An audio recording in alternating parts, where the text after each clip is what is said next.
আসসালামু আলাইকুম। আজকে বানাবো মুরগির রোস্ট। মুরগির রোস্ট বানানোর জন্য আমি রোস্টের মুরগি নিয়েছি 4 পিস। দিয়ে দিচ্ছি স্বাদ মতো লবণ, আর দিয়ে দিলাম আদা রসুন পেস্ট, আর দিয়ে দিচ্ছি 1 চামচ মরিচের গুঁড়া। এবার দিয়ে দিব লেবুর রস। এবার আমি মশলা দিয়ে মাংসগুলা ভালো মতো মেখে রেস্টে রেখে দিব 10 মিনিটের জন্যে।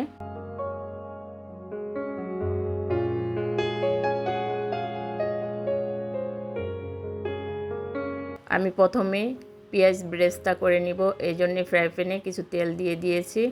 এবার দিয়ে দিলাম পেঁয়াজ কুচিগুলো আমি ভালো মতো বাদামি কালার করে ভেজে নিব। পেঁয়াজগুলো আমার ভাজা হয়ে গেছে। এবার আমি একটা প্লেটে এগুলা তুলে নিচ্ছি। এবার পেঁয়াজ ভাজা এই তেলের মধ্যে আমি রোস্টগুলা হালকা করে একটু ভেজে নিব। বেশি ফ্রাই করব না, তাহলে শক্ত হয়ে যাবে।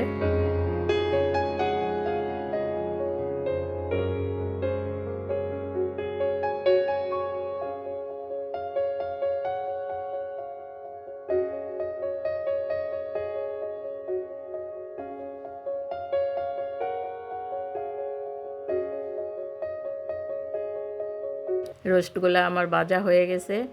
এবার আমি আরেকটু তেল দিয়ে দিচ্ছি। এবার দিয়ে দিচ্ছি আদা রসুন পেস্ট।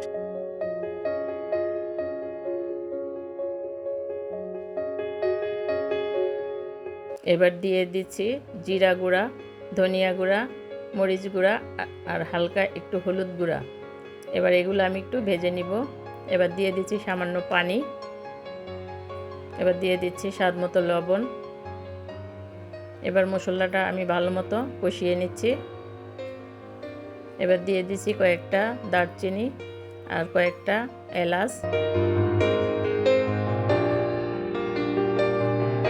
এবার আমি একটা মশলা তৈরি করে নিচ্ছি, এজন্য দিয়ে দিচ্ছি টক দই। এবার দিয়ে দিচ্ছি সেই ভাজা পেঁয়াজগুলা, পুরোটা দিব না, অর্ধেকটা দিয়ে দিচ্ছি, আর অর্ধেকটা আমি পরে দিব। আর দিয়ে দিচ্ছি কয়েকটা কাজু বাদাম। এবার এটা আমি পেস্ট করে নিব। পেস্ট করা হয়ে গেছে। এবার আমি যে মশলাটা কষাচ্ছিলাম সেই মশলার মধ্যে এই পেস্টটা দিয়ে দিচ্ছি। এবার আমি এটা ভালো মতন কষিয়ে নিচ্ছি। এবার আমি এখানে স্বাদ মতো দিয়ে দিচ্ছি একটু চিনি, আর দিয়ে দিচ্ছি গরম মশলার গুঁড়া 1 চামচ।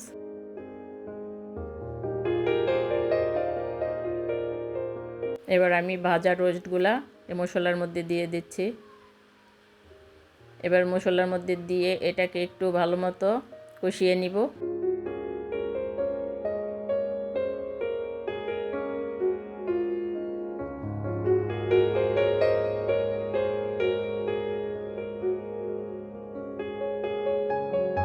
রোস্টগুলো আমার কষানো হয়ে গেছে। এবার আমি দিয়ে দিব 1 কাপ লিকুইড দুধ।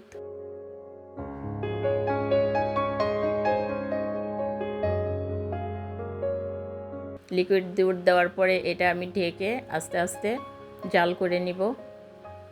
এবার দিয়ে দিচ্ছি 4-5টা কাঁচামরিচ।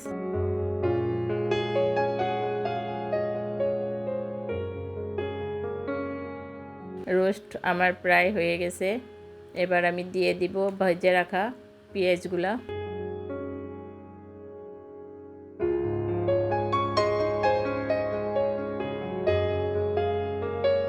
এবার আপনাদেরকে পরিবেশন করে দেখাচ্ছি। দেখেন কত সুন্দর হয়েছে রোস্টটা। আশা করি খেতেও ভালো লাগবে। কাদের কাদের পছন্দ অবশ্যই কমেন্টস করে জানাবেন। সবাই ভালো থাকবেন। আল্লাহ হাফেজ।